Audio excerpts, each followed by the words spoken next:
Rise and shine mga ka-RSP, patuloy ang ikot ng kapalaran. Narito na po ang libreng feng shui at horoscope mula kay Master Hans Kua.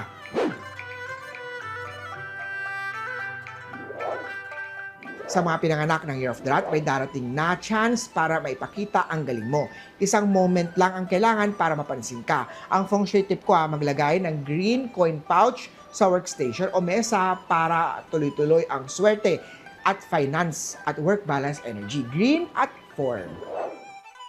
Kay Oxaman, listening is often the only thing needed to help someone. Maging bukas sa pakikinig. Baka mas kailangan kanyang bilang kausap kesa solusyon. Mahalaga ang presence kesa advice minsan. White at 6.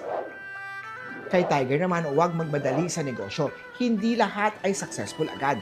Ang pag-iingat ngayon ay kita bukas. Maglagay ng white stone sa gilid ng cash box upang saluhin ang kita mula sa unexpected na customer. White at 6.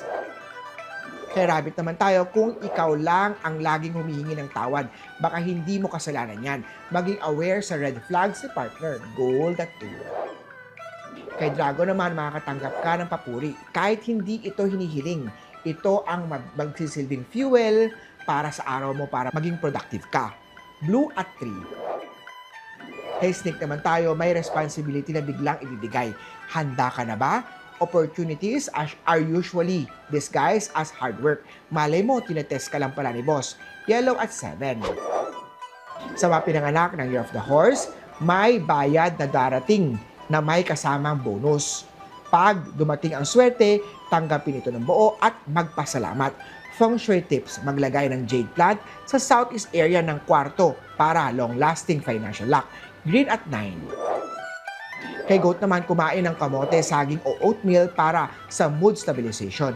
Ang healthy gut leads to happy mind. Maglagay ng bowl of prutas sa dining table upang akitin ang balance sa health at harmony sa pamilya. White at 8. Kay Monkey naman, may tao magpapasalamat sa tulong mo. Tandaan ito ay investment din. Good karma always circle back. Red at 1. Kay Rooster naman, kung may gustong sabihin, gawin mo na ito habang bukas ang puso niya.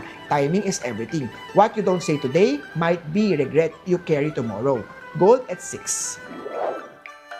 Kay Year of the Dog naman tayo, magandang araw para mag-set up ng online savings. Start small, finish strong. Tandaan, it's not how much you save but how often you do. Blue at 5. At kay Year of the Pig naman, kung ready ka nang magmahal muli, buksan ang puso. Maraming kumakatok. Don't let the past block the present. Don't be afraid to start again. At this time, you're not starting from scratch. You're starting from experience. Green at 7.